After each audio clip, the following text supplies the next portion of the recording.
Just on that point, in terms of, the desire to go, and as you mentioned, most will not, but the perception, I think, of, look, where is home?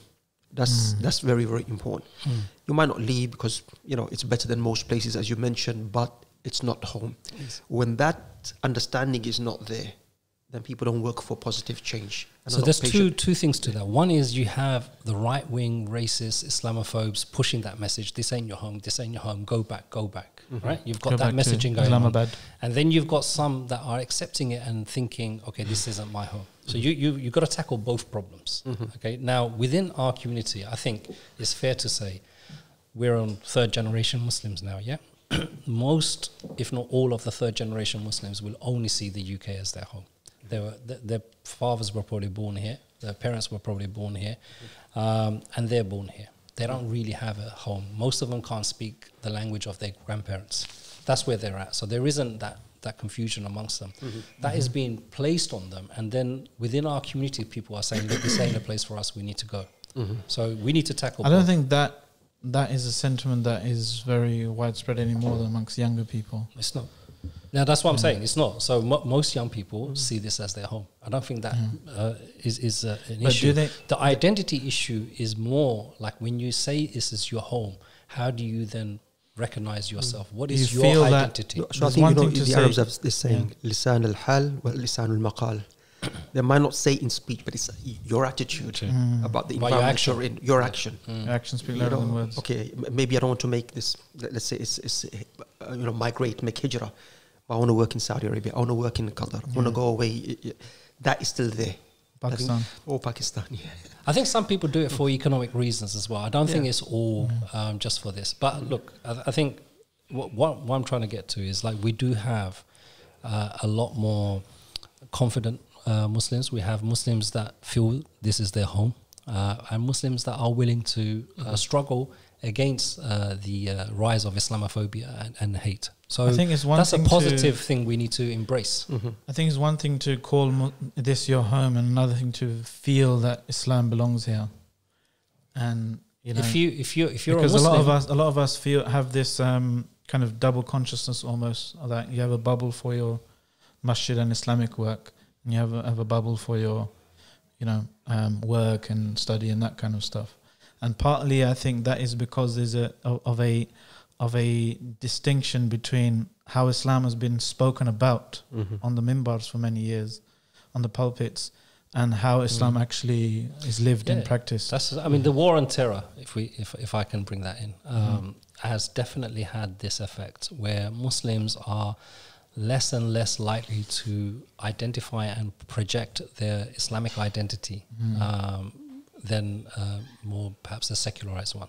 That is definitely, and that is, so you've got programs like Prevent and other things that are targeting Muslims, and so what happens is when Muslims feel targeted, many of them think, okay, you know what, I don't want to get into any trouble, I don't need the headache, I don't need the hassle, I'll just not do this, and then you have that change happening. Imam Shakeel, do you think that's partly maybe due to some kind of maybe, I don't want to say mistakes, but maybe an overlooking some important things and deficiencies when it comes to imams and masjids and khatibs and stuff like that? Yeah, most definitely. And sometimes discussions between imams, so sometimes we like to blame, let's say, others. It's not us, it's other imams or organizations or ulama from abroad and so on. But I think we are part of that problem, and that perception of where is home, what is our duty? Does Islam belong here? And that's a very important point that you mentioned. It's deeper than just, okay, this is home. No, deen belongs here. People deserve deen. They deserve Islam. They need Islam. That perception, that needs to be created in ourselves firstly. And I think also important in terms of the Islamophobia, as that you mentioned, the Messenger of Allah sallallahu alaihi wasallam, his home was Mecca. What happened to him in Mecca? There was a time his own people, how did they treat him? Even his sub-clan, non-Muslims from sub-clan were mistreated and taken out of Mecca. They're on the outskirts of Mecca. It didn't make him say, look, it's not my home, it's not my people. Still, he knew they need the message. And I think that approach is very, very important. One of the problems I think Sheikh Haytham mentioned, we've been talking about a while from Islam Today, is not to compare us to Abyssinia.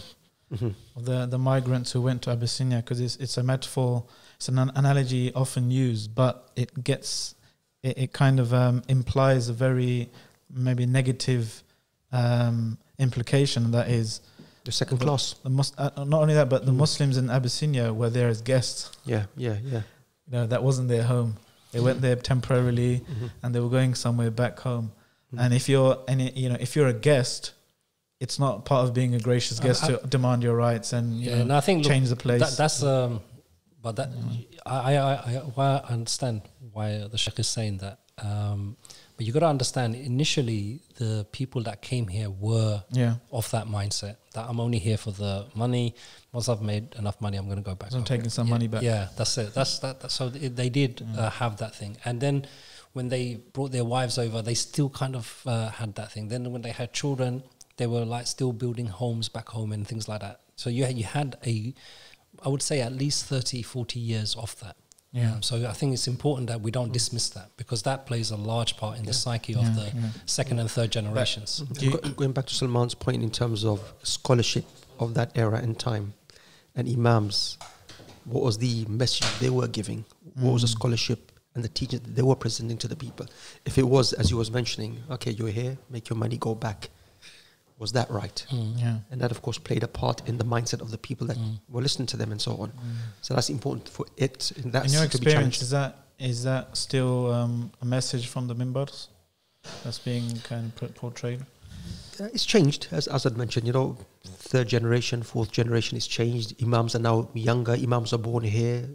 Many. So I think, that narrative has changed. I think what I was going to say is we're forgetting our primary duty as Muslims, and I think that's what can change people's identity and belonging. Our primary duty is to pass the message of Islam, and if we really truly embrace that, then we would make this our home to do that. Just simply that, and everything else we will be patient with. So I think we need to revitalize this kind of messaging, from the pulpits, but just everywhere. And the second thing is we've got to come at this from an Islamic point of view as Muslims, always with our own do's and don'ts. I have this really pet peeve. About people rushing to grab the low-hanging fruits, because the low-hanging fruits always come with compromise. People rushing to if we get a seat around the table, then we can make the change. But they don't realize. It's a very long table. Well, it's a long table, but by the time you get to the table, you're not the same guy that you started off as, because you've had that many low-hanging fruits.